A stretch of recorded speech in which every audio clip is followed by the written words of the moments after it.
Welcome, sleepy soul. I'm your storyteller tonight, here to help you drift into deep, peaceful sleep. Before we begin, don't forget to like the video and subscribe for more bedtime stories. Let me know in the comments where you're watching from and what time it is. And if there's a story you'd like to hear next, I'd love to know that too. I became a cop when I was 23. Not for the glory, not for the paycheck, definitely not for the stress, but because it was all I ever wanted to do. My grandfather was a sheriff in East Texas back when folks still tied their horses to post oaks and settled disputes with fists or shotguns.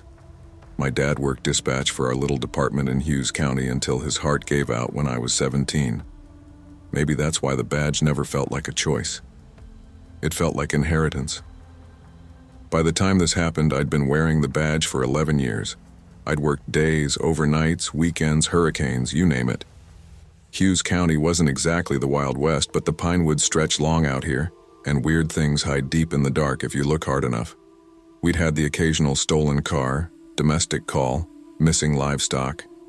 One time, a kid turned up missing for 12 hours, only to be found hiding in an old deer blind just to scare his parents. But what happened on County Road 378 still wakes me up sometimes. It was late October, the kind of night where the air has a bite, and everything feels a little too still. I was working the night shift alone, same as usual. Just me, Unit 24, and the rolling miles of pine needles and blacktop. No streetlights out that way, no houses either. Just old paper mills, forgotten shacks, and the endless tree line leaning in close like it was trying to listen to your thoughts. The shift had been dead. Not a single call for 3 hours. I was driving slow, maybe 35, just letting the night roll by through the open window when I saw them. Red tail lights. Off the right shoulder, maybe 15 yards into the pine straw. No other cars around, no hazards blinking. I slowed down, letting my cruiser's tires crunch across the gravel edge of the road. The vehicle was an old silver Ford Focus. Driver's side door was wide open. That's when I saw him. A figure stepped out of the car, male, average height, couldn't make out his face. He didn't wave me down, didn't say a word, just turned and took off into the trees like his soul was on fire. Unit 24 dispatch, I said, lifting the radio. I've got an abandoned vehicle on the east side of 378 just south of Old Pine Mill Road. One male fled into the woods on foot. I'm going to investigate. 10-4-24, came the voice of Krista, our usual dispatcher on night duty. Do you need backup? Not yet, I'll advise. I stepped out and let my flashlight cut a path into the woods. The air was quiet except for the distant chirp of crickets and the low rustle of leaves overhead. My hand rested lightly on my holster as I approached the open driver's door. Immediately, I caught a smell that turned my stomach. Rot.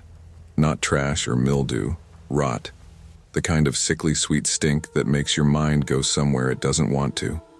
Inside, the car was trashed. Glove box open, center console ripped out. There were bloody paper towels on the passenger seat and more crumpled up in the back. Not just spotted, soaked. Like someone had tried to mop up a mess and gave up halfway through. Hello? I called out, stepping back from the vehicle toward the tree line. Hughes County Sheriff's Office. If you're hurt, call out. We can help you. Silence. Then, from maybe 50 feet inside the woods, a voice. Low. Male. Just one word. Muffled by trees. Could have been stop. Could have been help. Hell, could have been anything. But I heard it. Sir, I called out again, this time louder. I need you to come out. If you're bleeding, we can get you medical. But I need you to step into the light where I can see you. Nothing. I scanned the beam of my flashlight across the thick underbrush. The pines swallowed the light. No movement. No glint of eyes. I backed off a step and radioed dispatch again. Dispatch, 24. I've got blood inside the vehicle. Unknown injury or situation. Smell of decomposition coming from the interior. I'm requesting backup to my location. 10-4-24. Nearest unit is 15 out. Copy. I walked back to the rear of the Focus. Still no plates. No dealership sticker either. It was clean, scrubbed of identity. I opened the trunk, and the smell hit harder, thicker, more pungent. I've dealt with dead animals before, roadkill, even one tragic wreck involving a suicide. But this was worse. There was something wrapped in bloody towels near the spare tire well. I pulled on gloves, crouched down, and peeled the cloth away. A human hand, severed at the wrist, soaked in blood, dark and gelatinous, fingernails chewed, skin torn. I stood up too fast and had to swallow hard to keep my stomach down. I radioed again, voice tight. Dispatch Unit 24. I need crime scene and homicide investigators to my location. I've got a severed human appendage. Appears to be a left hand. Advise coroner to stand by. Copy that. 24. Assistance en route. Red and blue lights eventually pierced the trees behind me. Deputy Sam Brooks was first to arrive, followed by Officer Alvarado from the State Highway Patrol. They brought out their rifles and helped me canvass the tree line. We found nothing. Not a drop of blood leading away. Not a trail. Not even a broken twig. Whoever that man was, he had vanished into a forest too shallow to hide in. The canine unit came from 2 counties over. They swept the area until dawn. No scent, no signs. Later, the vehicle was reported stolen from a Walmart parking lot 70 miles away. Registered to a retired schoolteacher named Joanne Brister. She had no idea who could have taken it. Claimed she'd left the keys in the glove box just for a minute, while she ran in to return a humidifier. We ran the fingerprints from the steering wheel. Nothing in the system. We ran DNA from the hand. No match. We searched missing persons, parole jumpers, wanted bulletins. Nothing. The bloodied tissues matched the DNA on the hand, so we know it all came from the same person. But if that was the driver, why run? And if it wasn't, who was bleeding out in that car and where were they now? Weeks passed, then months. The hand was buried in a private forensic graveyard outside Tyler, Texas. No name, no headstone, just John Doe number 4187. Sometimes on slow nights, Sam and I would talk about it over coffee. "You really think he just disappeared?" Sam asked once. "No blood trail," I said. "That means he wasn't the one who lost that hand. So where's the rest of the body?" "What if there never was one?" he said, and gave a half-hearted laugh. But I saw the doubt in his eyes. I requested the dashcam footage from my unit, reviewed it frame by frame. When I saw the man step out of the car and bolt, my heart dropped. Because the hand in the trunk was a left hand, and the man who fled the car, he opened the door with his left hand. I reported it, but it led nowhere. Officially, it was dismissed as misidentification. Possibly the hand belonged to a previous victim. Maybe it was planted, or maybe I was mistaken. But I know what I saw. That hand shouldn't have existed, and that man, whoever he was, is still out there somewhere.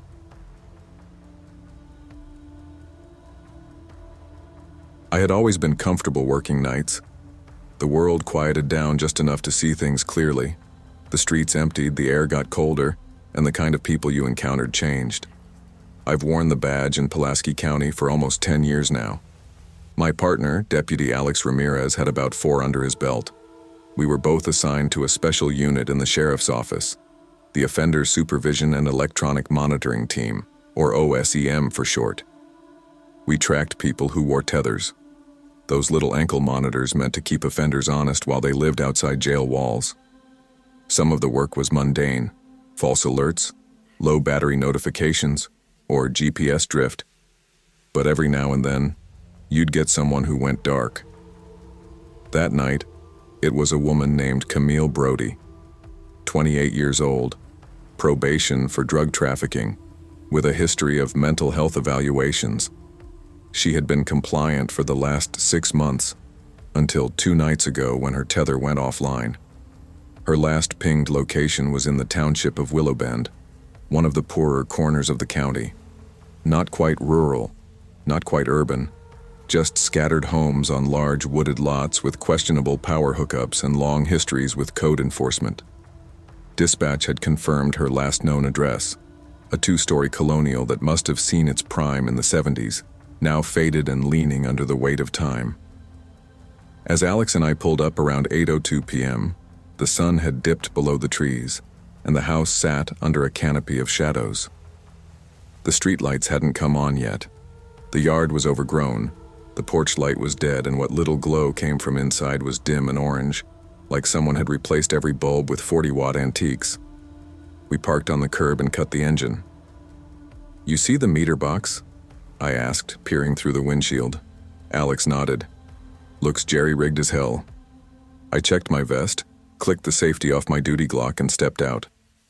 "All right, I'll hold the east side. You take the front." We moved like we always did, routine, cautious but not paranoid. I skirted around the passenger side of the house, sticking close to the wall. The windows were grimy and dark, nothing visible inside. Just as I got into position, Alex knocked on the front door, 2 sharp raps followed by a pause. From my position, I had a clear line of sight to the front porch. I watched as the door creaked open, slower than it should have. A woman, maybe mid-40s, gaunt with stringy brown hair, stuck her face halfway out. She didn't look at Alex. She looked directly at me. I froze. There was no way she could have seen me. I wasn't in line with any front-facing window, and I hadn't made a sound. But her eyes locked right where I stood, like she'd been expecting me. Alex's voice broke the tension. "Ma'am, we're with the county sheriff's department. We're looking for Camille Brody. Is she here?" She didn't respond to him. Instead, her lips parted just enough to mumble, "She's here. Can we come in and talk to her?" Still staring past him, at me, she slowly stepped back and opened the door wider. That's when I moved up.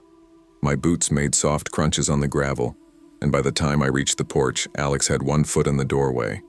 The air inside hit me like a wave. It was warm, unnaturally warm, and musty, like wet wood and dust. No electronics hummed, no TV on in the background, no radio. Just silence. As we stepped inside, the woman suddenly dropped to her hands and knees. "Camille!"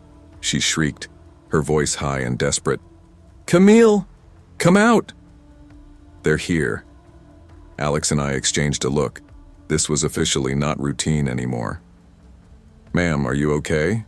Do you live here?" he asked, his hand hovering near his taser, just in case. "She's here," the woman whispered again. "I saw her earlier. She was wearing the red shoes." "Is Camille your daughter?" I asked. "No, she takes care of me, I think." Her face contorted into confusion, then fear. She was here. We radioed in. No backup yet.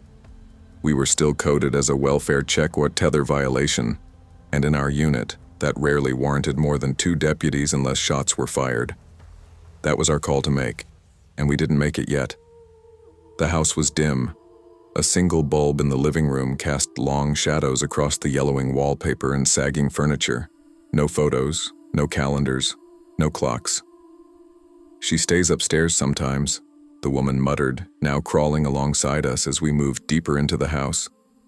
She dragged her palms across the hardwood, her knees making soft thuds. "Sometimes she's in the crawl space.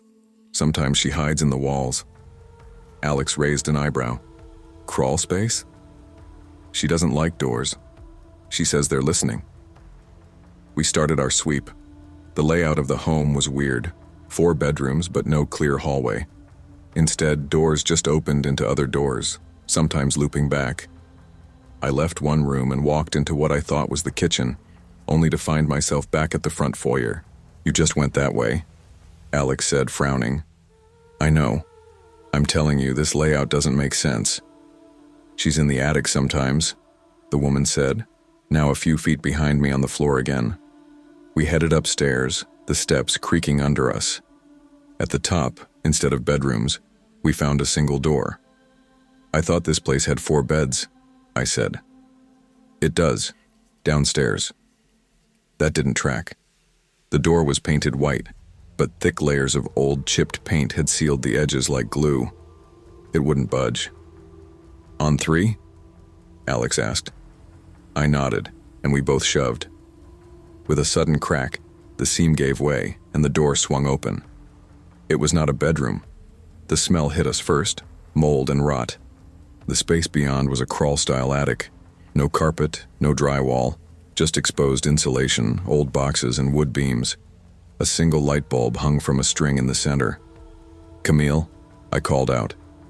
Nothing. Then I saw it. Tucked into a corner, half buried in insulation, was a pile of clothes. Red shoes stuck out from underneath. I moved closer, hand on my gun. But it wasn't Camille. It was just her clothes, clean, neatly folded, on top of a pillow. "Why the hell would someone do this?" Alex whispered. Behind us, the woman screeched again from the bottom of the stairs. "Camille, get down from there. You know you can't be up there." We backed out. I closed the attic door and noticed my hands were shaking slightly. I chalked it up to tension, but that tension wasn't easing. Back downstairs, the woman had vanished. "Ma'am?" Alex called. Nothing. Then I heard a door creak open somewhere, one we hadn't touched. I rounded a corner into the kitchen, but it wasn't the kitchen, it was another hallway. It looked identical to the one upstairs. "Alex," I said quietly, "I think this house changes. That's impossible. I just walked into a hallway that shouldn't be here." Then came a sound, faint, like someone crawling across wood, but right behind me. I spun around. The woman was there, not standing, just staring from all fours, silently. "How did you get behind me?" I asked. She didn't blink. "Camille lives in the in-between." "In between what?" She smiled. Her teeth were too many, too straight. "In between the walls, in between the seconds." Alex grabbed my sleeve. "We're leaving. Now." We cleared the house, again. Every room, every inch. Camille was gone. Her tether was gone. No signs of life. Just that woman crawling after us, sometimes whispering, sometimes laughing, always watching. We called it at 8:21 p.m., but it felt like hours. When I looked at my watch, I could have sworn we'd been inside for at least 90 minutes. As we got back into the cruiser, the woman stood in the doorway, back to her feet, staring at us through the storm door's glass. No expression, no sound. We drove away in silence. We never filed a full report. Just that Camille wasn't there. No signs of her. The woman couldn't confirm when she last saw her. We chalked it up to poor mental health and a wrong address, but we both knew something was off. Weeks later, Camille's tether showed up. It was mailed. No return address. It was sent to my house.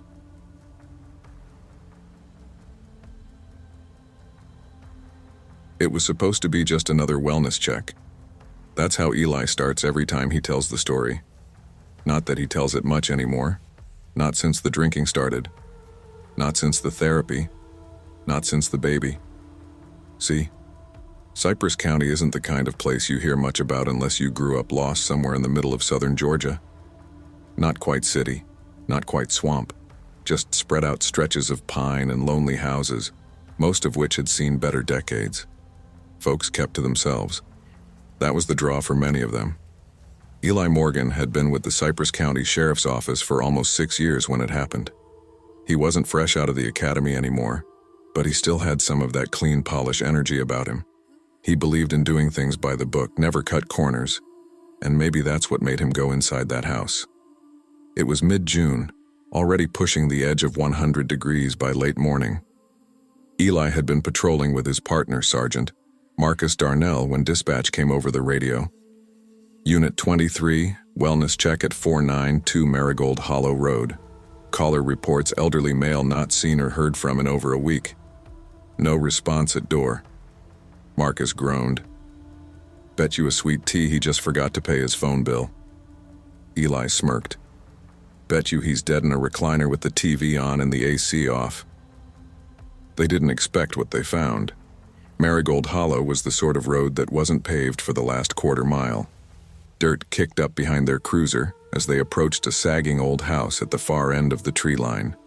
The porch roof had caved in on one side. There were about 6 different lawn ornaments half buried in grass that hadn't been cut since spring. The man who owned the place, George Latham, was a retired produce warehouse worker. Widow. No kids. Not many visitors. It was his old co-worker from the county co-op, Frank Garland, who made the call. Said he hadn't heard from George in 8 days, and when he drove by, the mail was stacked up and his dog wouldn't stop barking behind the door. When they pulled up, Frank was waiting at the end of the driveway, sweating through his hat and looking nervous. "He ain't like this, I'm telling you," Frank muttered. Even after his wife passed, he always came to Thursday coffee. Always. Something's not right. Eli nodded and approached the house, knocking hard on the screen door. The dog barked louder, frantic. No answer. Marcus circled around back to check the windows. "We're gonna have to breach," Marcus called. "Something smells rank." That was their first warning. The front door wasn't locked. Eli pushed it open slowly. The dog, a wiry mutt with patchy fur, barked once more and then scurried past them and out into the yard. "George?" Eli called. "Sheriff's office coming in." The smell hit them immediately. "Jesus," Marcus said, covering his nose. "Smells like death in here." The inside of the house looked like a tomb, sealed and stewing in its own rot.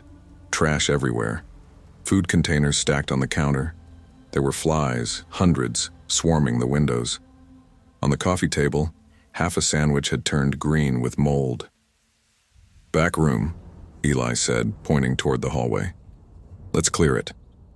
They moved slow, professional, weapons drawn. The bedroom door was partially shut. Eli went first.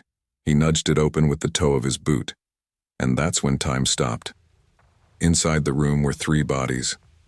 An elderly man slumped in a chair near the bed, his face sunken and gray. A woman middle-aged, curled on the mattress under a dirty blanket. And beside her... "Oh no," Eli breathed. "Oh my God," was a small child, a baby, maybe 2 years old, dressed in what had once been a pink onesie. All 3 were dead. The woman had a syringe still tucked in her arm. The man's belt was wrapped around his forearm. The baby looked like she had simply wasted away. Her little body was frail and bloated, her skin a pale blue-gray, lips chapped and split open. But what haunted Eli the most, what he couldn't explain, was the way the baby's eyes were open. "Back out," Marcus choked. "We need to back out. Call it in." Eli didn't move. Not right away. He stood there staring as a fat roach crawled across the woman's arm and disappeared under the baby's neck. He saw flies landing on the infant's lips, crawling inside. Something in him broke. Eli stumbled out the front door and vomited in the yard. Frank was pacing now, panic in his eyes. "What's in there? Is George okay?" Eli didn't answer. The coroner's report later said the mother and the older man, her father, had both overdosed within hours of each other. Heroin laced with fentanyl. George had probably let his daughter and granddaughter move in after she lost her job. Records showed she'd filled a prescription for oxycodone 6 months earlier after a car accident. It all spiraled from there. The baby had likely died of dehydration and starvation. Eli found a journal later that night when they were combing through the house. Just a few entries written in shaky pen. "I don't know what day it is. I think Hope is sick. She won't eat. I can't wake up Daddy. I don't think I can stay awake either." It was signed with a heart and the name Katie. That's when Eli started having the dreams. At first they were flashes. The baby standing at the foot of his bed. Her eyes gone. Her mouth open, like she was still crying, but there was no sound. Then he'd wake up to the sound of a baby wailing in the distance, except he lived alone. No neighbors with kids. Sometimes it would be the smell. That sickly sweet rot that he thought he'd only ever smell again in his nightmares. But it would drift into his kitchen, into his car, into his locker at work. Then came the worst one. The dream where the baby was crying in his arms, and when he looked down, he realized her mouth was full of flies. and when he tried to scream, they flew out of his mouth. Marcus transferred out of patrol 6 months later. Desk job. Eli stayed, tried to be strong, but the drinking started creeping in. 1 beer after shift turned into 4. Therapy helped some, but not always. What helped the most was when he started speaking at recovery centers, talking about what opioids really do, not just to users, but to everyone who loves them. It's not just a high, he told a group once, it's a slow fire, and sometimes you only see the smoke when it's already too late. Last month, I had a drink with Eli at the VFW bar. He doesn't talk about the baby much anymore.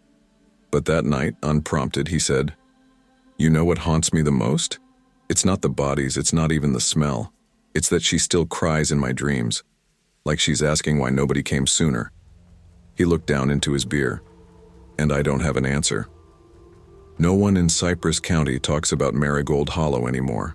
The house was condemned and bulldozed 6 months after the discovery.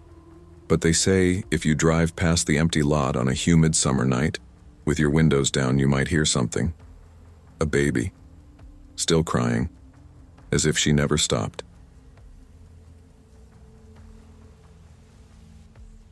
It started with a shift like any other.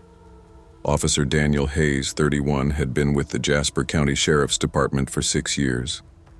He was known among his colleagues for keeping a level head, trusting his instincts, and treating every call with the same gravity, whether it was a barking dog or a double homicide. He didn't get bored, he didn't get cocky, and he definitely didn't scare easy.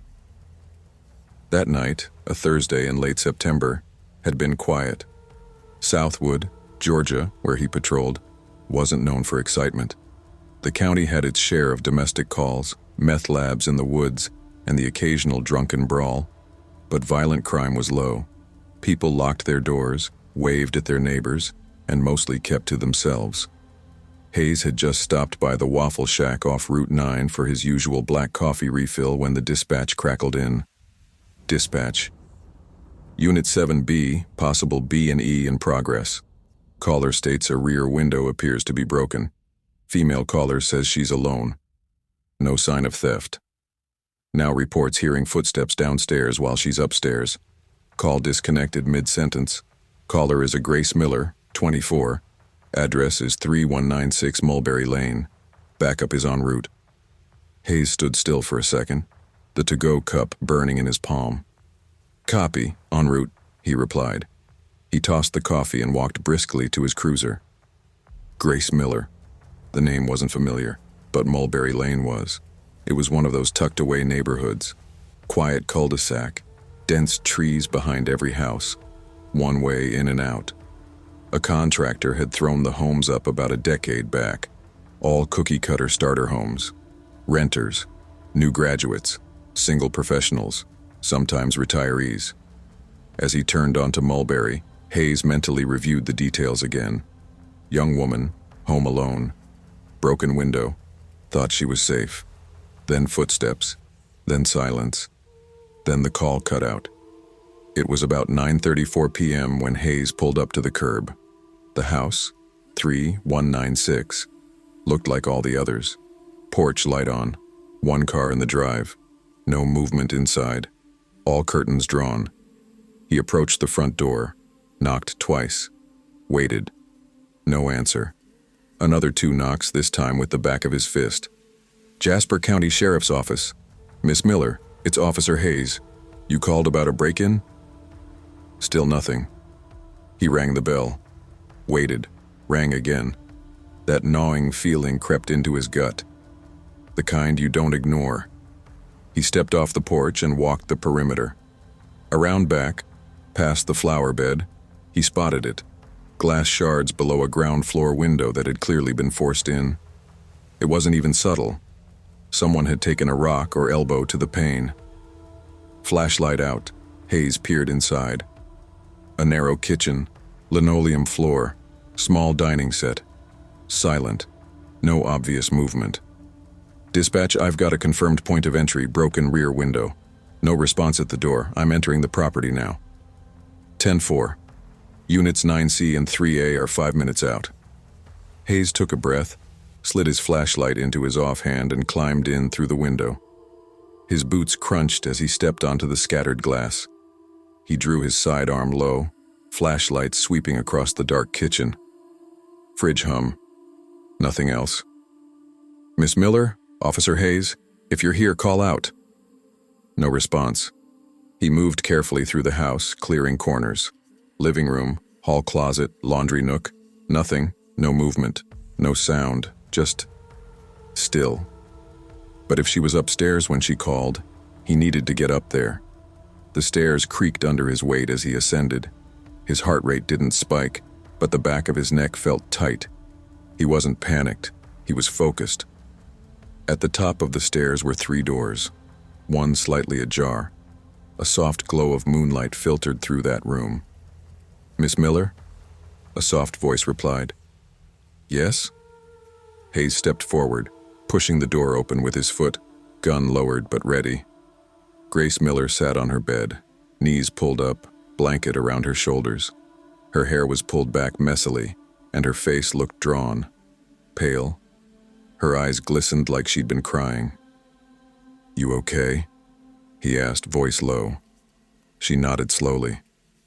"Your call cut off," he continued. "Dispatch couldn't reach you. Why didn't you answer?" She hesitated. Her voice cracked when she whispered, "No one's here." There was something in her tone that didn't sit right. Not the words, but how she said them. He didn't rush. He looked around the room slowly. Shadows pooled in the corners. Closet door closed. Dusty bookshelf. One window cracked slightly for air. He looked back at Grace and made a subtle gesture toward the closet. She barely shook her head. Number he pointed under the bed. She swallowed hard. "Yes." Hayes didn't flinch. "Ma'am," he said clearly, "I need you to come sign this form so I can close the call." She blinked, confused at first. Then she understood. She stood shakily, the blanket sliding from her shoulders, and walked toward him. As she stepped into the hallway, Hayes spun, shoved her behind him and into the wall, and shouted, "Come out from under the bed, hands first, do it now." Silence. Then movement. A rustle. Then slowly, fingers, hands. A man's body in black sweatpants and a dark hoodie slithered from under the bed like a snake. Hayes leveled his weapon. "Hands where I can see them. Palms up." The man complied, rising to his knees. "Drop the weapon." A second passed. Clank. Something metal hit the hardwood floor. The man was older than Hayes expected. 40s maybe. Gaunt face, gray stubble, eyes bloodshot. His hands were shaking. Grace whimpered behind Hayes. "Stay behind me," Hayes barked. The man said nothing as Hayes cuffed him. His wrists were bony and cold. Just as he walked the suspect down the stairs, the backup cruisers pulled up outside. Later, after the dust settled, Grace gave her statement. She had come home from work around 8 p.m. and found the broken window. She panicked, walked through the house but didn't see anything missing. She'd started to relax. Maybe it was kids. She called the police. Then upstairs, just as she sat down to watch TV, she heard the stairs creak. Footsteps. Then silence. She didn't know what to do. She whispered to the dispatcher, but then she heard the bedroom door open behind her. A man with a gun told her not to scream, told her to hang up, told her to lie. He made her sit. Quiet. Wait for the cops to leave. If they left. If she made a sound, he said, he'd shoot her first. That night haunted Hayes, not because of what did happen, but what almost did. Had he walked back to the cruiser instead of going in? Had he not picked up on her voice? Had she cracked? That man had zip ties, duct tape, and a loaded 9mm. They found 2 previous home invasion charges on his record from another state. One ended in assault. The other? Worse. Grace Miller moved a month later. New town, new locks, new life. Hayes still thinks about her every September, still remembers the way she didn't scream, the way she answered, yes, from the dark. The badge doesn't make you brave. It just gives you the choice. To knock, to enter, to trust your gut, to act, or not. And sometimes, that's all that saves someone, even if you never sleep quite the same again.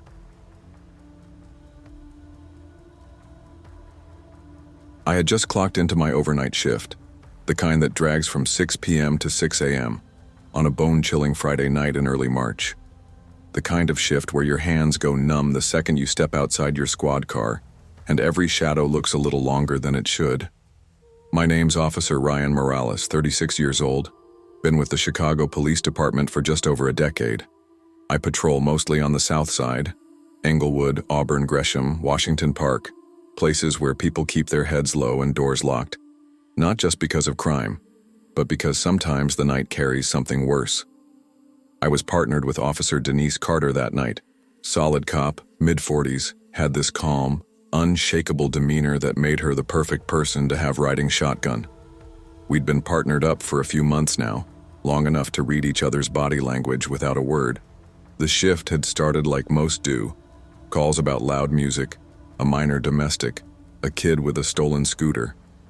But somewhere around 11:40 p.m., dispatch crackled in our ear with something that immediately changed the tone of our night.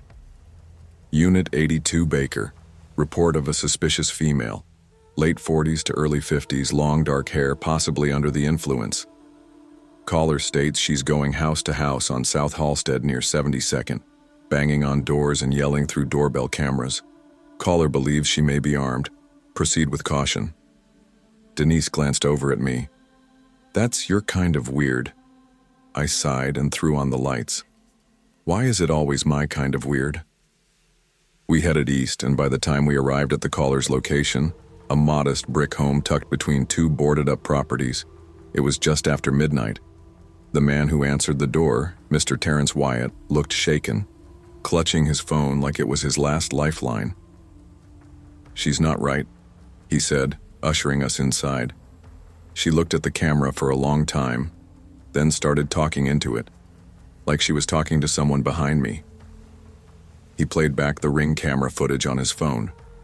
There she was, thin woman, maybe 5 feet 7 inches, wiry black hair streaked with gray, heavy bags under her eyes. She stepped up to the porch and stared directly into the lens. For nearly 30 seconds, she didn't blink. Just stood there, as if studying whoever might be watching. Then she smiled. It wasn't a normal smile. It was wide, cracked, unsettling. She pressed the doorbell and spoke, but her voice was rasped and choppy, like her vocal cords had been damaged. "Open up. I need blood." Mr. Wyatt's voice came through the speaker. "Ma'am, you need to leave my property. I'm calling the police." She chuckled. "Open up. I need blood. She's hungry." "Who's she?" More laughter. Then she lunged at the camera, trying to rip it off the wall.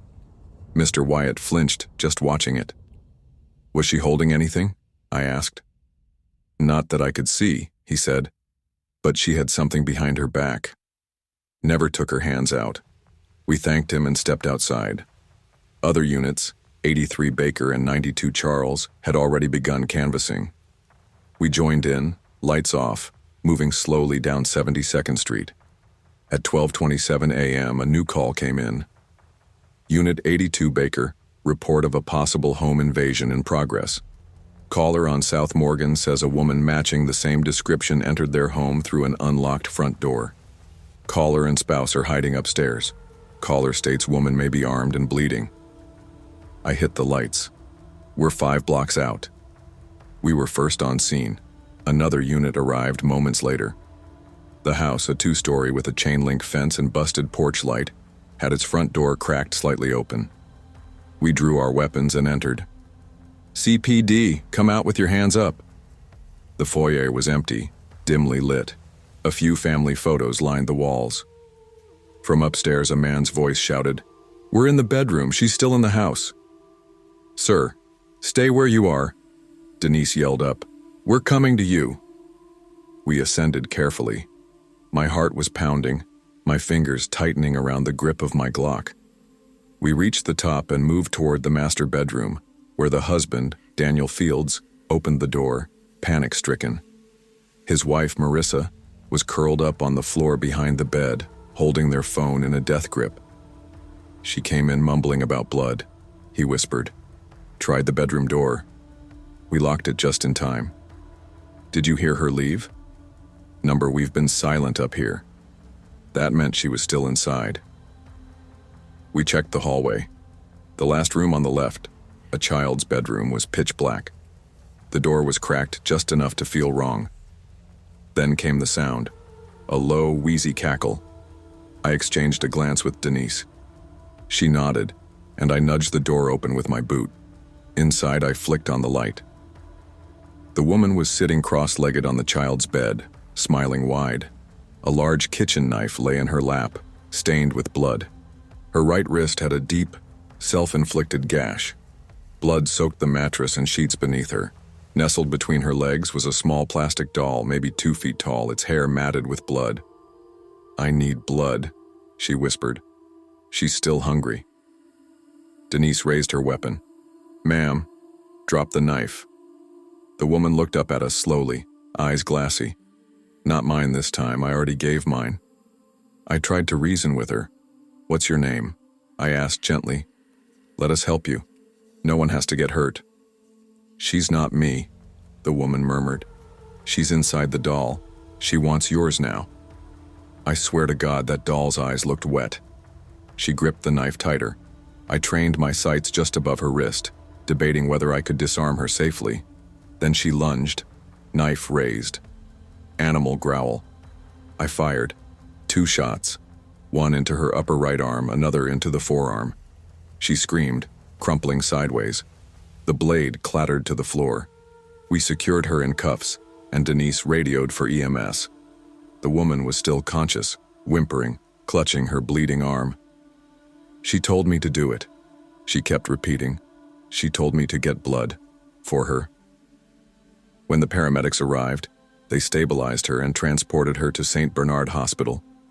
We later learned her name was Eloise Carver, 49 years old, transient, known to hospitals around the city for psychiatric episodes. She had been off her medication for months, and the doll she carried was tied to her daughter, who had died in a house fire years earlier. Eloise had survived but suffered traumatic brain injuries and psychotic breaks thereafter. The blood was her own. She was declared not guilty by reason of insanity, and now resides in the Dunning Mental Health Center under strict supervision. But that night, that hour, still haunts me. Not because I shot someone. I've drawn my weapon before, but because when I looked in her eyes, those distant, fractured eyes, I didn't see rage or even fear. I saw obedience, like something was truly telling her what to do. And as I bagged that blood-soaked doll for evidence, I could swear it was smiling too.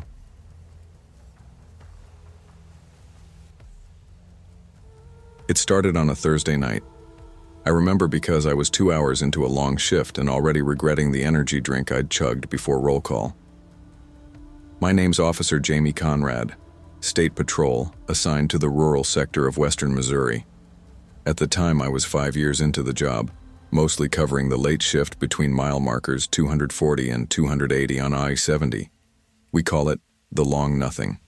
Miles of cracked pavement, occasional overpasses, and patches of thick trees that could hide anything and anyone. No towns, no gas stations for 30 miles either way.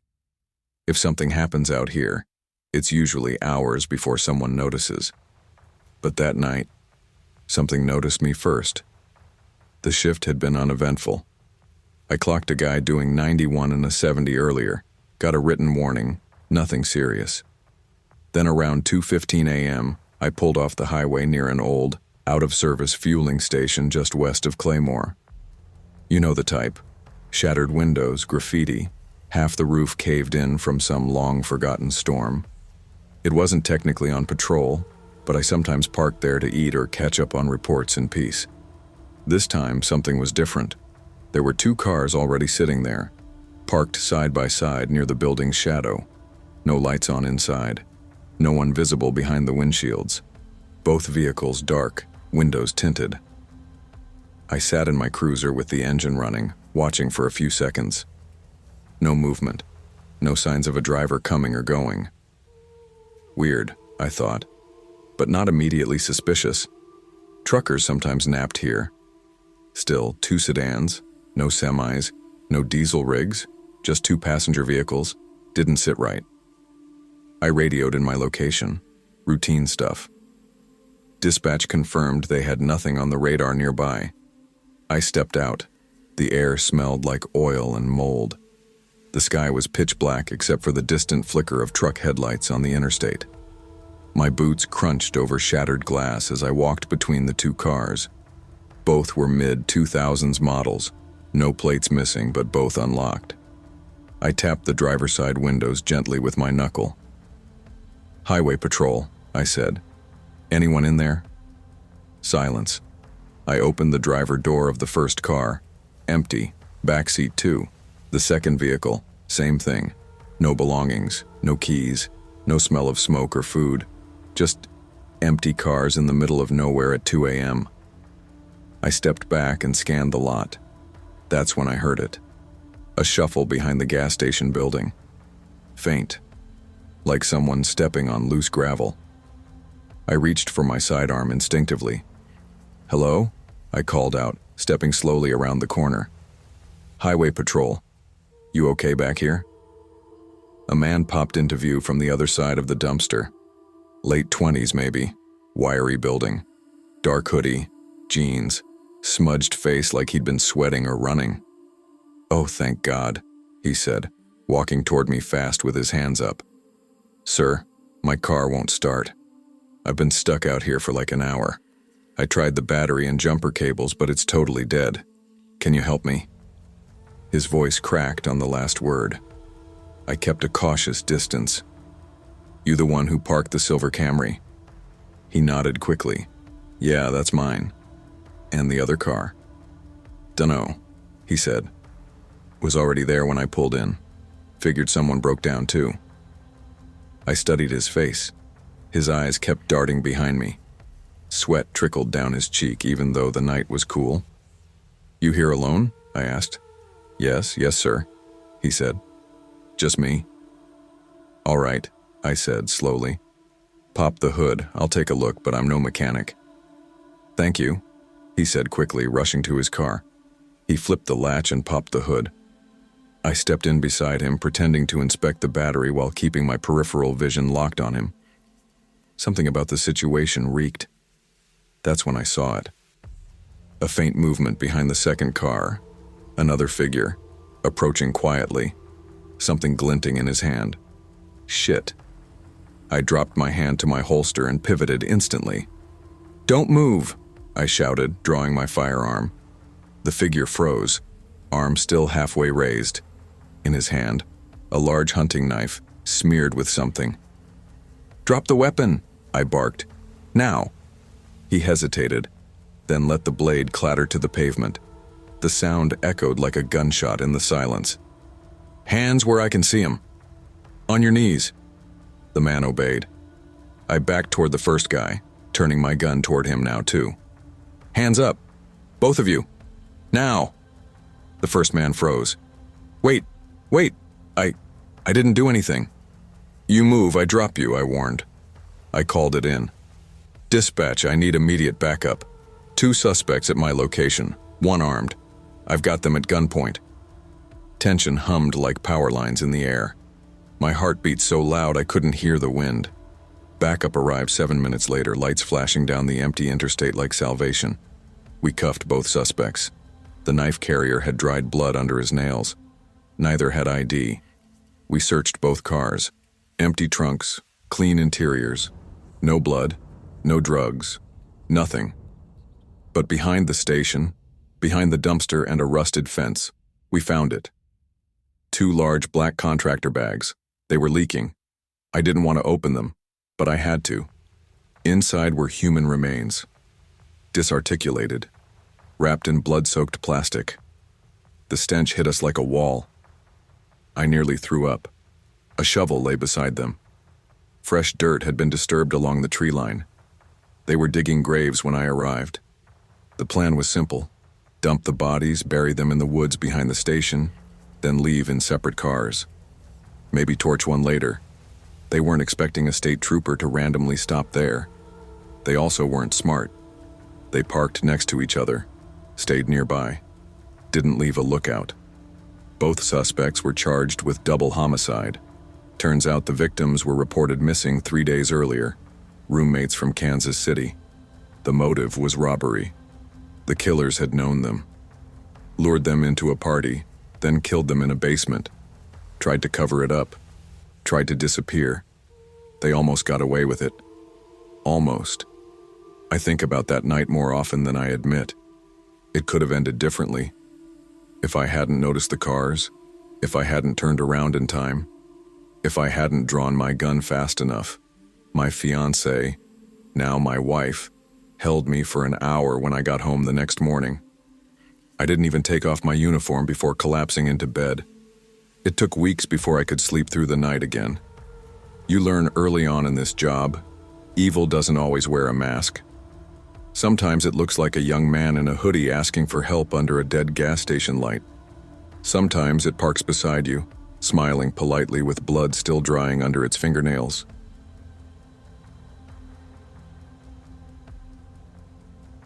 In the dim orange haze of the streetlight, the call came through.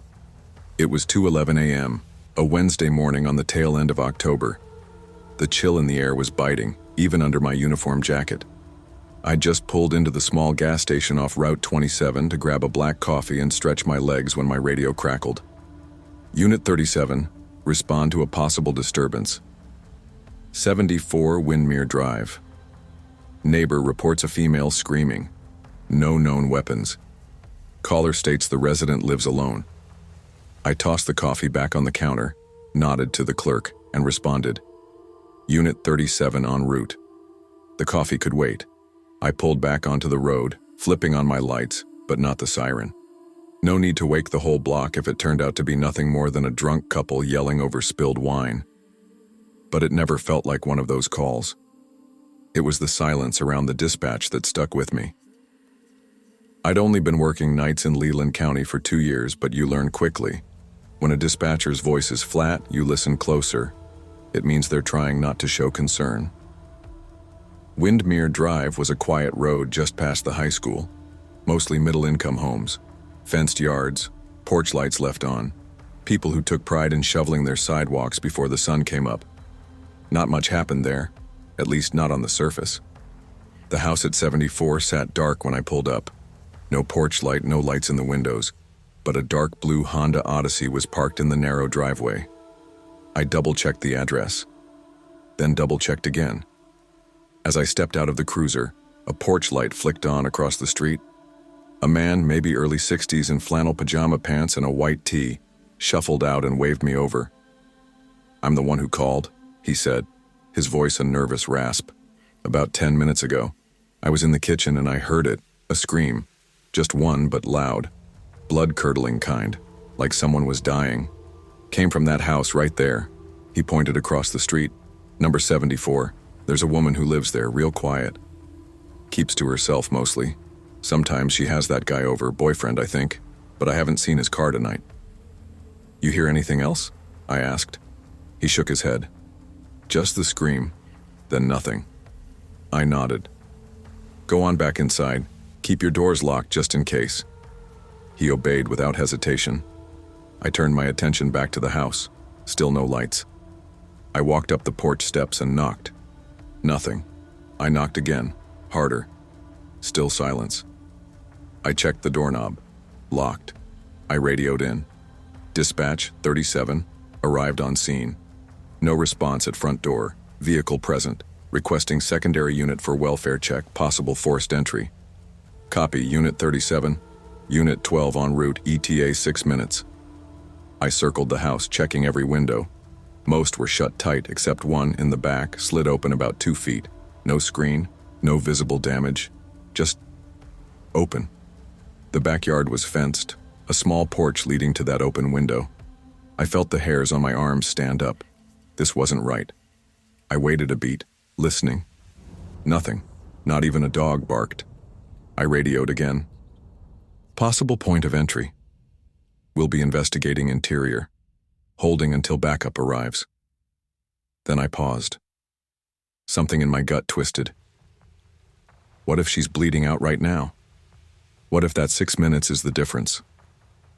I pulled my flashlight, pushed the window fully up, and climbed inside. I landed in the kitchen, clean, well kept. Small dishes in the drying rack. A lavender candle burned low on the counter, nearly out. The air smelled faintly like vanilla and something metallic. Blood. I flicked on the kitchen light and moved room to room, calling out, "Leland Sheriff's Department. If anyone's here, make yourself known." No answer. Living room. Empty. Den. Empty. I unlocked the front door in case backup arrived, then stared at the staircase. It curved slightly, leading to the second floor. Carpeted. Quiet. I wanted to wait. Every training instinct said wait for backup. But I also knew the silence in the house didn't feel empty. It felt like it was holding its breath. Step by step I climbed. 4 doors, 2 on each side. "Sheriff's Department," I called again, louder this time. "Ma'am, if you're here and need help, please respond." Still nothing. Then, a soft creak. It came from the last door on the left. I turned the knob slowly and opened it. A bedroom. Clean, neat. Queen-sized bed with light gray comforter. A figure lay in the bed facing away from me. Hair splayed on the pillow. Relief tried to creep in, but then I saw it. A stain on the comforter, dark and soaked through. I moved in, heart thumping hard enough to hear it. She was breathing. Barely. The knife wounds were along her side and lower back. It was amazing she'd survived this long. "Dispatch Unit 37, I've got a live victim. Multiple stab wounds. Female, early 30s. Request EMS now. Possible internal bleeding. Still breathing." As I relayed her condition, something twisted in me. A memory. The creak. She couldn't have made that sound. Not in this condition. So who did? My eyes scanned the room. The closet door was closed. I approached it with my weapon drawn and heart pounding in my throat. Counted to 3. Yanked it open. Empty. I turned, scanning again. The bed. I dropped to my knees, lifted the cover at the bottom, and there he was. Face half covered in a black cloth mask, eyes locked with mine. I shouted, "Show me your hands!" And the man slowly complied, raising them as best he could. He didn't speak. He didn't blink. I kept my weapon trained on him and ordered, "Out." Slowly, the man slithered from under the bed, hands up, until he stood in the corner. I didn't move to cuff him. Not alone. He could have a second weapon, and if he lunged, it would be too fast. "Unit 12, I've got the suspect in custody at gunpoint. Send officers up when you enter." 2 minutes later, my backup officers entered and took over. We got him cuffed. Got her to the hospital. She lived. 6 stab wounds. 1 collapsed lung. Defensive cuts along both forearms. The surgeon said another 3 minutes and she'd have bled out. Her name was Elise Rourke. 32. School counselor. He was her boyfriend, ex, as of earlier that night. Daniel Keene. He'd found out she'd been seeing someone else. They argued over the phone. She ended it, and he couldn't accept it. He let himself into the house with the spare key he still had, waited, confronted her when she came out of the shower, and when she tried to run, he stabbed her, then tucked her back into bed like she was already dead, and hid under it, waiting for whatever came next. He told us later he thought about killing himself, but didn't.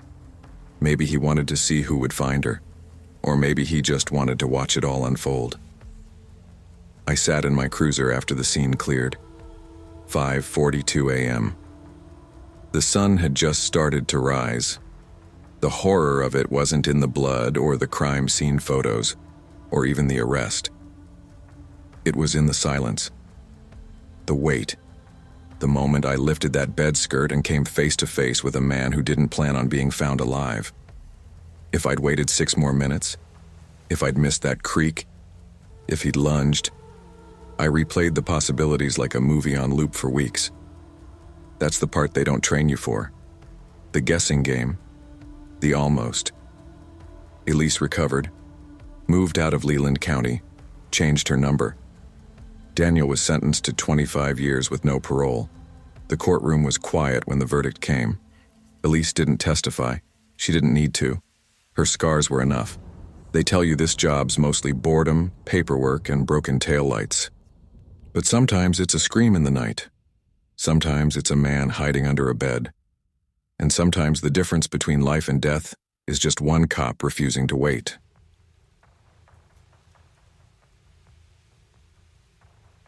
In a small city like Bluefield, the nights are usually quiet. There's the occasional DUI or domestic dispute, but nothing too wild. Nothing like the cities on the coast. It's mostly retired folks, some college kids, and a mix of working-class families just trying to make it. That's why Officer Isaac Malone never expected anything more than paperwork and routine checks when he started the night shift 3 years ago. Isaac had served 2 tours in the Army before deciding to join the police department. He was calm, sharp, and built like a linebacker, but with the patience of a monk. His partner, Corporal Devin Rhodes, was 10 years older and a lifer in the department. They trusted each other completely. No drama, no ego. Just 2 officers working the graveyard shift, trying to make sure nothing crazy happened on their watch. It was mid-October, a cold Thursday night around 1:30 a.m., when dispatch sent them out to the Pine Hill Estates, an aging apartment complex off Maple Run Road. The call was vague. Tenant disturbance, water damage, landlord requests welfare check. Sounded like a busted pipe or some guy on a bender who left the tub running. Isaac glanced over at Devin as they cruised through the empty streets. "You think it's going to be like the last one?" he asked. "Guy passed out in the shower for 4 hours?" Devin smirked. "God, I hope not. I don't need another naked dude tonight." They chuckled lightly, unaware of what they were driving into. Pine Hill Estates was one of those places that had seen better days. Built in the late 70s, it used to house local mill workers. Now, it was mostly low-income tenants, subsidized housing, and a few reclusive loners. The landlord, Mr. Roper, was a cranky Vietnam vet in his 70s who practically lived in the office downstairs. When Isaac and Devin pulled in, something immediately felt off. The parking lot was lit by flickering floodlights, casting long shadows over the cracked pavement. But more unsettling was the crowd gathered outside. Around 20 tenants, wrapped in robes and jackets, stood in the dead grass between buildings. A few smoked nervously. A couple held crying kids. All of them stared toward the second-floor window of apartment 2B, where water trickled steadily from the light fixture above the door. Mr. Roper flagged them down, his ball cap soaked from the leaking roof. "It's Adam," he grunted. "He's up there flooding the whole damn building. Nobody's seen him come out since yesterday afternoon. He's not answering the door." "Adam who?" Devin asked. "Adam Lyles. Lives alone, mid-30s, bit off. Keeps to himself mostly. But lately, he's been talking to himself. Told the guy in 2C there were voices in the walls. Thought he was high, but now..." He gestured helplessly at the water pouring down the staircase. They climbed the steps slowly, water rushing under their boots like a broken dam.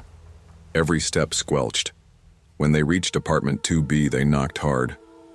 "Bluefield Police, Adam, open the door." No answer. They knocked again, louder this time. Isaac pressed his ear to the door. Silence. "You smell that?" Devin muttered. Isaac sniffed. Mildew, wet wood, and something else. Metallic. Like rust. Or blood. "Back up," Devin said, nodding toward the hallway. Isaac took a step back, and with one hard kick, Devin cracked the door open. The moment it gave way, a wall of steam rushed out. Water had soaked every inch of the carpet, and the wallpaper peeled like old skin. It was like walking into a sauna. And in the middle of the chaos stood Adam. He was barefoot, wearing nothing but boxers and a soaking white undershirt. His hands trembled at his sides.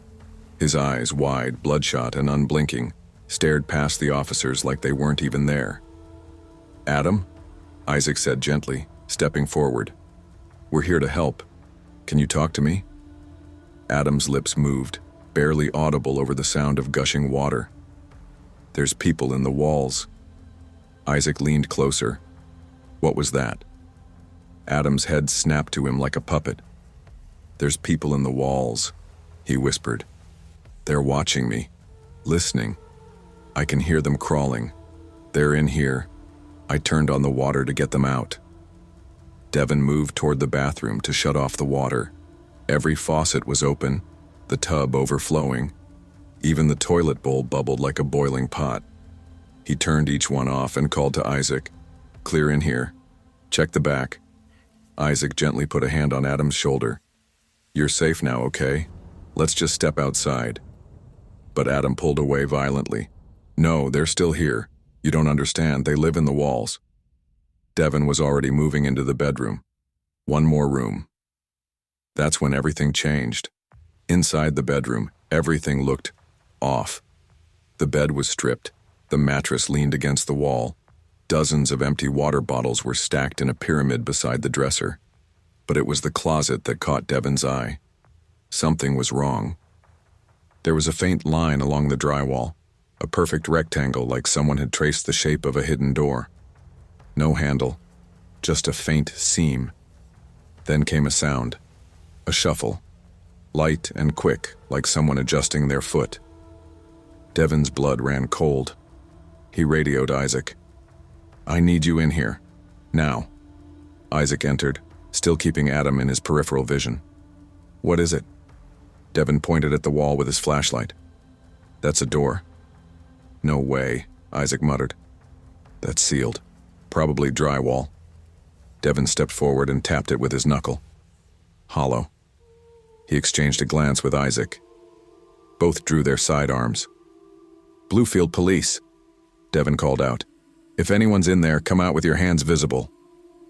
Silence. Then, another scuffing sound, unmistakable this time. Without hesitation, Devin reached forward and pressed against the panel. It gave way. The drywall creaked open like a crude door on a hinge, revealing a cavity between the bedroom and the bathroom wall, no more than 2 feet deep. Inside were 3 people, a man and 2 women, covered in grime and face paint. Their eyes were wide and feral. The man held a knife, but dropped it as the flashlight hit him full force. The stench coming from the crawl space was unbearable. Urine, mold, body odor, something rotting. Isaac shouted, "Down! Hands on your heads," while Devin covered them. To their surprise, the 3 emerged obediently, whispering strange things under their breath. Devin cuffed them one by one as Isaac radioed for backup. Adam had collapsed into the corner, sobbing. Back at the precinct, things only got more bizarre. The 3 suspects were completely uncooperative. They gave only first names, Mira, Jonah, and Sky, but no ID, no background, no clear origin. Their fingerprints didn't match anything in the system. One of the women kept chanting something under her breath, over and over, "The walls remember, the walls remember." An investigator from the county arrived the next day and uncovered something chilling. These 3 were part of a fringe cult living on the outskirts of the Blue Ridge Forest. The group had disbanded after a raid in 2018, but some members vanished. They were obsessed with reclaiming the in-between, spaces between floors, behind walls, under stairs. Adam, it turned out, had once been part of their group before suffering a mental break.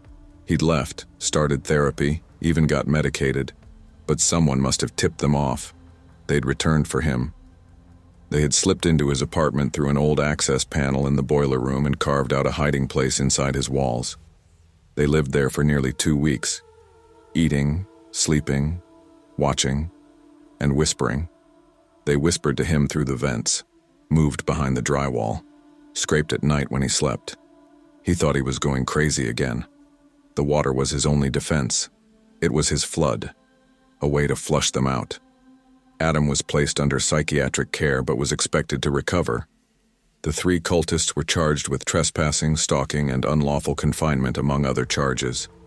They never admitted to what they'd done, but one of them smiled in court when the charges were read. Isaac and Devin?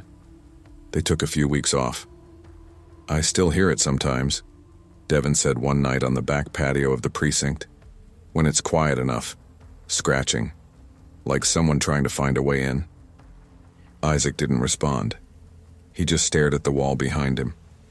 The same kind of drywall as Adam's apartment. Think we got 'em all? He finally asked. Devin looked at him, tired and unsure. I don't know, man. I don't know.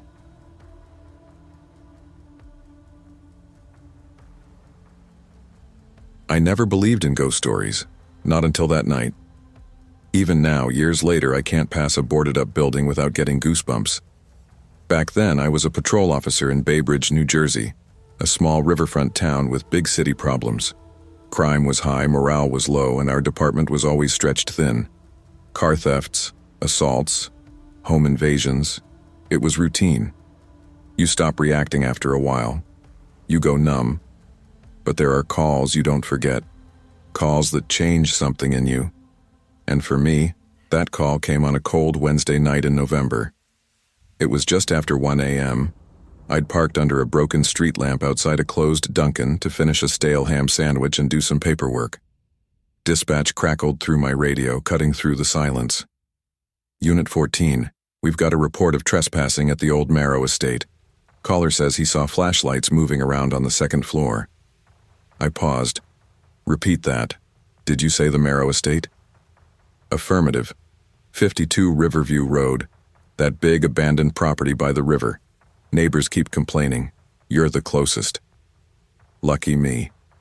Everyone in Bay Bridge knew the Marrow estate, a decaying Victorian mansion that had once belonged to industrialist Charles Marrow and his family. It had been empty since the mid-70s. Word was the county couldn't afford to tear it down, and the place had become a magnet for squatters, teens, and drifters. Locals swore it was haunted, whispered about kids who went in and never came out. I chalked it up to urban legends, but I also knew I'd be going in alone until backup arrived. I clicked my radio. Copy. I'm en route. The house sat like a corpse, lifeless and cold at the edge of the river. The driveway was cracked, grass growing through its bones. My headlights swept over the house's peeling white paint, busted shutters, and broken porch railings. A rusted no trespassing sign hung sideways on the fence. I killed the engine and stepped out, every crunch of gravel under my boots louder than it should have been. I radioed in. Unit 14 on scene, requesting backup for a suspected trespasser inside 52 Riverview. Acknowledged. Nearest unit is 15 minutes out. Of course. I looked up and saw it. A flicker of light in a second-floor window, then darkness.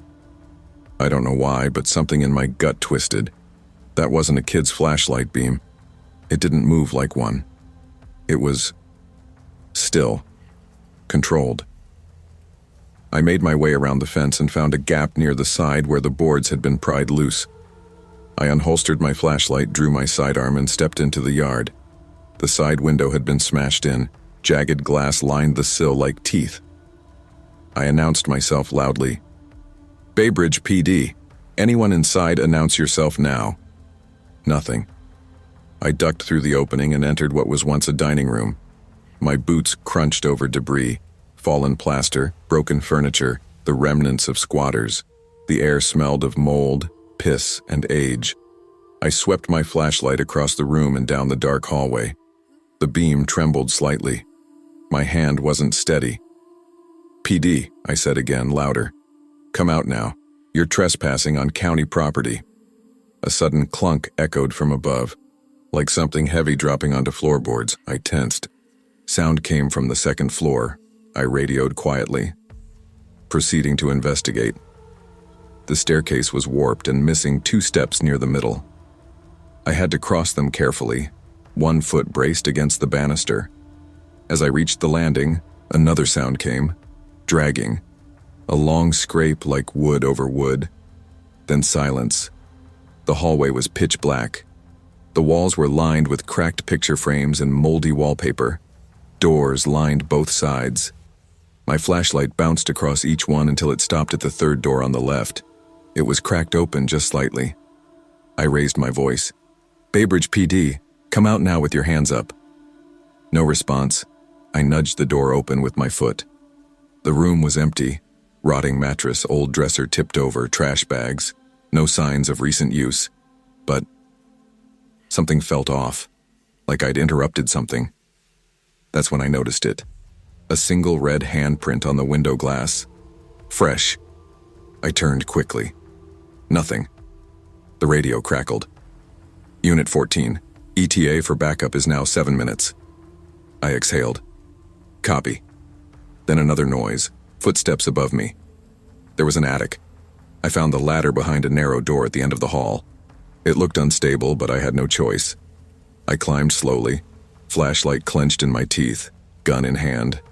The attic was one large open space, exposed beams, cobwebs, and a single busted trunk in the corner, and 3 figures.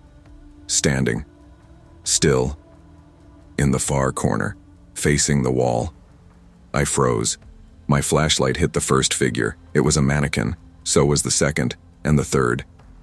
But they'd been positioned. Hunched shoulders, bent heads, hands lifted slightly, as if listening.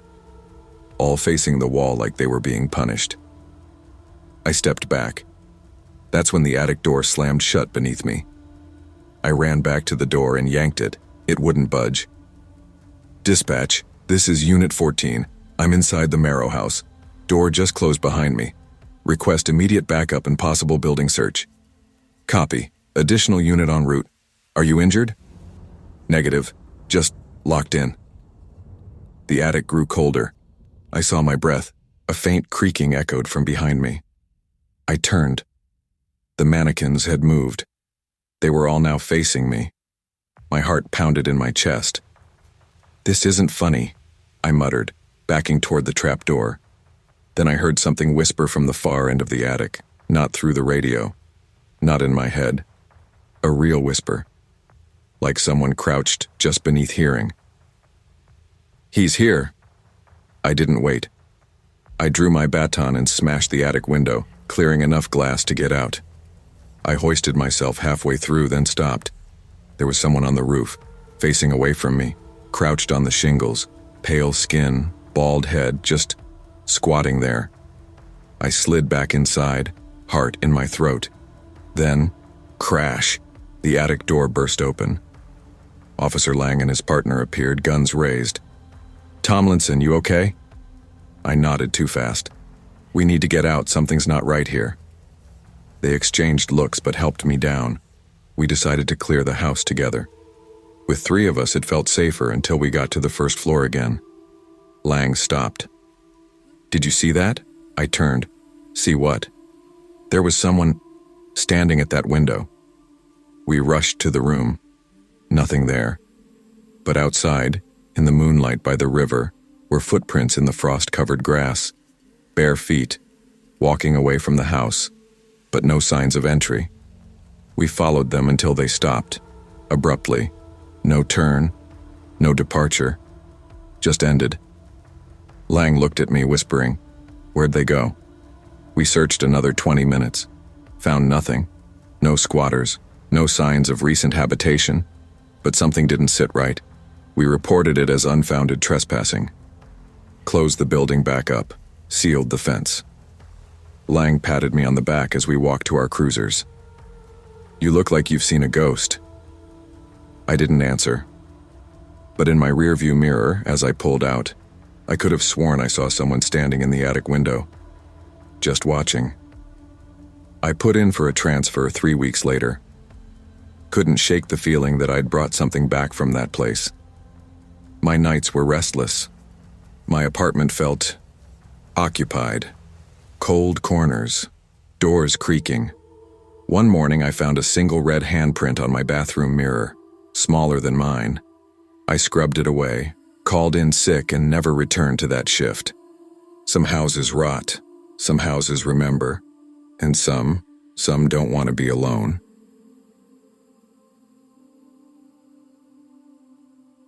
I had only been on the force for 7 months when this happened. It was late October. Cold, foggy nights, fewer people out, more time for your mind to wander. I was assigned to the night patrol shift in a small county outside of Hartford, Vermont. Our town didn't get much crime.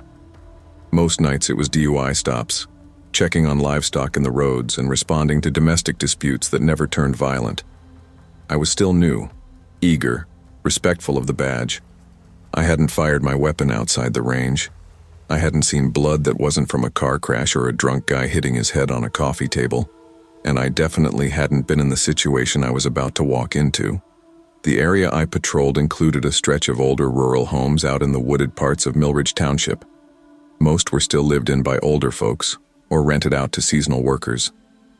But a few of the homes had long been abandoned, places left to rot after foreclosure or death or family disputes no one wanted to talk about. One of those homes was a house at the end of Birch Hollow Road, a dirt road that curved off the main highway. Everyone in town called it the Hollander House, though I didn't know why. The place had been empty for at least a decade, maybe more. The windows were caked with dirt, the roof sagged in the middle, and the driveway was always covered in leaves and dead branches. It didn't have power, no running water, no utilities of any kind, yet it still had a working landline. I found that out the hard way. It was a little past 2:00 a.m., quiet enough to hear your own breathing. Dispatch crackled into my cruiser. Unit 12, possible 911 hang-up from 87 Birch Hollow Road. Caller disconnected before giving any information. You're the closest unit. I blinked at the address. That was the Hollander House. 10-4, I said, flipping on my headlights and making the turn. It was about 6 miles from where I was parked, and the closer I got, the foggier it became. I slowed down when I reached Birch Hollow. The road hadn't been paved in years, and even though I was driving slow, I still heard rocks smacking the undercarriage. When I pulled onto the property, my first instinct was that the call had to be a glitch. There were no lights on, no vehicles. The house was silent and choked in ivy. The porch was caved in on one side. I grabbed my flashlight, clicked it on, and approached slowly. I checked the windows, intact but filthy. I tapped the front door. Nothing. Tried the knob. Locked. I radioed in. Unit 12, no signs of anyone here. House appears vacant and unoccupied. Likely an old line misfire or crossed signal, returning to patrol. They cleared me. I left. The next night at 2:19 a.m., dispatch radioed again. Unit 12, another 911 call from 87 Birch Hollow. Open line with muffled crying heard before it disconnected. Caller did not speak. No number registered to the house. I just stared at the radio. Are you sure it was the same address? I asked. Affirmative. Same line. No other reports in that area. Please respond with caution. This time my gut clenched a little. I took the same route. The fog seemed thicker tonight, heavier, like it had been waiting for me. I pulled up to the Hollander House and something immediately felt off. The front door was ajar, just barely, maybe half an inch, but it had been locked the night before. I got out slowly, hand near my holster. I didn't see any fresh tire tracks. Still no lights inside. No sounds but the wind through the trees. Dispatch Unit 12. Front door is ajar. Proceeding to clear interior. Please send backup to location. Copy that. Unit 7 en route, ETA 12 minutes. I drew my weapon and flashlight, stepped onto the porch and nudged the door with my foot. It creaked inward. The smell hit me first. Dust, mold, and something faintly metallic. Blood or rust, I couldn't tell. The interior was stripped bare. Old wallpaper hanging in sheets, exposed beams. No furniture. Except there was sound, a faint tone, a soft, steady ee. I followed it through the hall to a door in the kitchen. The basement. The dial tone was coming from down there. I announced myself. Police! If anyone's in here, make yourself known. Nothing. I turned the knob and opened the basement door. Cold air rushed out like a breath from something long dead. I started down, one step at a time, flashlight cutting through the dark. The basement was large, damp, unfinished.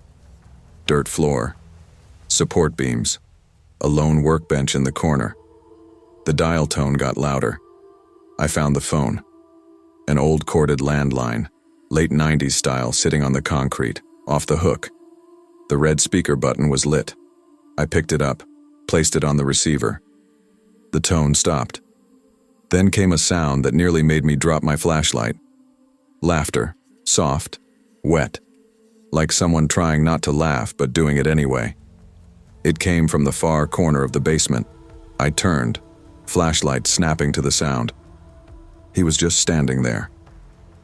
A man, maybe in his late 30s, gaunt, greasy hair clinging to his face, dressed in a thin t-shirt and jeans.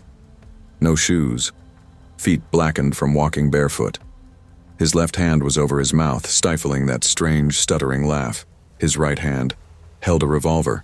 "Drop the weapon," I shouted. He didn't move, just tilted his head like he was curious, like this was some part of a game I hadn't been told the rules to. Then he lifted the gun, not at me, but to the side of his own temple. I said, "Drop it." He closed his eyes, laughed again. His thumb twitched near the hammer. I fired, 2 quick rounds into his shoulder and forearm. He collapsed, screaming in pain, dropping the revolver. I kicked it away, cuffed him as he howled and sobbed. Upstairs, sirens were finally approaching. I dragged him out, blood trailing behind. His name was Lucas Brentwell. No ID on him, no criminal record. The revolver was unregistered. The house? Still listed under a woman who had died 12 years ago. Lucas's mother, as we later found out. He had been living in the basement off and on for months, no utilities, eating from the woods. He had installed a battery-powered landline adapter, somehow kept that one old phone working, just enough to call 911. His reasoning? I wanted someone to see me before I left, just someone to know I was real. He'd been planning the suicide for days. The 911 calls weren't cries for help. They were bait. He wanted a witness. It wasn't the smell of the basement. It wasn't the stare on his face. It wasn't even how close I came to dying. The scariest part was how calm he was in the days that followed. He told us everything, smiled through most of it, apologized for the mess, said he was glad I came when I did, that if I hadn't, he'd be just another rotting smell no one found for months. I still patrol Birch Hollow sometimes. The house is still there, still dead. But sometimes when the fog rolls in thick, I swear I see the front door cracked open again. Just a little, like it's waiting for someone new.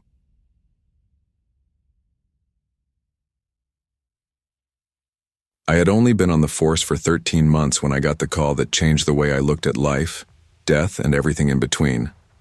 My name's Officer Lena Hart, a patrol cop for the city of Crest Hill, population 90,000. Quiet place most of the year. I work nights mostly, 7 p.m. to 7 a.m., and I've learned real fast that darkness brings out the worst in people. Add loneliness, heartbreak, or drugs, and it's a cocktail for disaster. This happened just after the clock sprang forward for daylight savings. It was that kind of weird March night. Too cold to be spring, but too warm for winter. My partner, Officer Daniel Ruiz, and I were finishing up paperwork in the cruiser outside a closed diner when dispatch crackled over the radio. Unit 9B3, 9B4, welfare check requested at 2240 Hawthorne Avenue. RP is male, ex-boyfriend of resident, claims female party sent suicidal messages. No response to calls. I remember Dan sighing. That part of town again. I looked at the street name and already felt it in my gut. Hawthorne was in the North District. Older homes, weird mix of abandoned houses and recent renovations. I nodded. Let's get it done. We were there in 6 minutes. 2240 Hawthorne Ave was a small 2-story home, tucked between a boarded-up duplex and an overgrown lot full of garbage and broken bikes. One porch light flickered, casting a weak yellow glow. The house looked asleep. We walked up to the door, knocked hard, waited. Dan pounded louder. "Police department, ma'am, open the door." Nothing. Dan motioned for me to try the number dispatch provided. It rang twice. From inside the house I heard a muffled ringtone, then a weak click. The call answered, and silence. Then came the hang-up. "She's in there," I said, locking eyes with Dan. "Alive, just not answering." Dan raised his voice again. "Ma'am, this is the Crest Hill Police Department. We are doing a welfare check. If you don't respond, we will force entry." That's when we heard it. A garbled, slurred mess of sounds. Female voice. Could have been wait or don't, or even just mumbling. It came from the other side of the door. Then, click. The door unlocked, but it didn't open. Dan looked at me. "Ready?" I nodded. He slowly pushed the door open. The first thing that hit us was the smell. Thick and metallic with a hint of mold. It stung my nose instantly. No lights came on. The living room was dark, the air weirdly cold, and standing in the center of the room, barely illuminated by the glow from a single candle on a side table, was a woman. Naked, pale as paper. Her wet hair clung to her neck and shoulders. Her hands hung at her sides, bleeding from the wrists. Her legs trembled. Her eyes, they weren't focused. They looked right through me. She swayed slightly in place. Her lips moved, but no sound came out. Dan stepped forward slowly, like approaching a deer on a frozen lake. "Ma'am, we're here to help. Can you hear me?" She blinked once, then again. She tilted her head and gave a chilling, tiny smile that didn't reach her eyes. Her voice was rasped, barely audible. "He didn't answer. For hours." I moved in fast, grabbing a blanket off the couch and wrapping it around her shoulders. She didn't resist. She just let her arms fall limply to her sides again, blood dripping onto the hardwood. Dan called for rescue immediately. Female, approximately late 20s, multiple lacerations, alert but altered mental status, suspected blood loss, potential overdose, request immediate transport. As we guided her to the couch, I saw it. Her arms were sliced, not across the wrist like in movies, but vertical, like someone who meant it. We tried turning on lights, nothing. We radioed back. Conducting interior safety sweep. Possible self-harm with religious delusions. Request backup to secure perimeter. Dan took lead. I followed with my flashlight. In the kitchen, we found a chair knocked over, a Bible lying open on the floor, stuck to the linoleum with dried blood. Its pages were torn in places. Verses were circled, crossed out, written over in black marker. We made our way upstairs, and that's when the temperature changed. The air was warmer, sticky. A faint orange glow came from the hallway. We followed it into the bathroom. There were candles everywhere. On the sink, the tub's edge, the windowsill, even balanced on the back of the toilet. The mirror had been shattered. Jagged edges still clung to the frame. The tub was filled with dark, almost black water. The rim was ringed with streaks of red. Blood. A lot of it. But it wasn't fresh. I leaned closer. The water had a strange brown tinge, old blood, like she'd been in there for hours, and on the walls, written in smeared blood, were Bible verses, not comforting ones. Not, "The Lord is my shepherd," or "Blessed are the meek." They were fire and brimstone. Woe unto them. The second death? I never knew you. Each one was underlined violently. Some words scratched into the plaster. One verse, Matthew 7:23, was repeated 5 times, each in increasingly shaky handwriting. Then came the smell from the bedroom. More candles. On the bed lay a thin white nightgown, soaked through in dried blood, a pair of scissors on the nightstand, more verses on the wall. And then, under the window, we found a crude wooden cross, nailed into the wall. Below it, a photograph, torn in half. A man's face had been scratched out.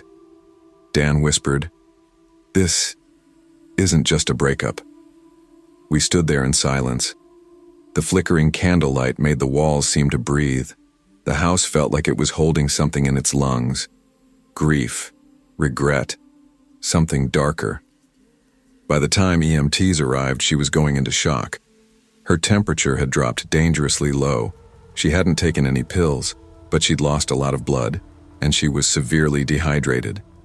The attending medic, a seasoned guy named Troy, pulled me aside as they loaded her into the ambulance. "She's lucky," he said. "Another hour, maybe less, and she'd have gone into cardiac arrest. That water probably kept her alive longer, slowed everything down." We watched the ambulance disappear into the night, lights flashing. The next day I followed up. Her name was Shannon Merrick, 27. No criminal record. Worked as a bookkeeper at a property management office. Lived alone. No previous psychiatric history. I spoke with her ex-boyfriend, Daniel Quinn. He seemed genuinely shaken. "She sent me the text late," he said. "Just said, 'I wish it hadn't ended. I can't live without you. I'm sorry for the mess.' Then nothing. I called, over and over. He hadn't spoken to her in over a year before that night. "What was the relationship like?" I asked. He hesitated. "She got very into religion, like obsessively. After her mom died, she'd spend whole weekends reading Revelation, fasting. I tried to be supportive, but she started saying she could hear God's voice, that he had a purpose for her pain." Shannon survived. She was transferred to Crest Hill Behavioral 4 days later. She didn't want visitors, not even Daniel. But before she was moved, the nurse gave me something. Said Shannon insisted it be passed to the officer who found her. It was a small note, folded into fourths, written in shaky cursive. The voice told me he forgave me, that I had to bleed it out to be clean.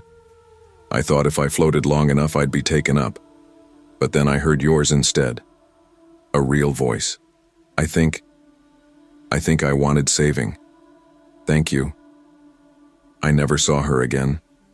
Sometimes I pass by Hawthorne Avenue. The house sits empty now, boarded up. City declared it unfit. But I can't forget the way it felt. The cold room, the water, the verses in blood.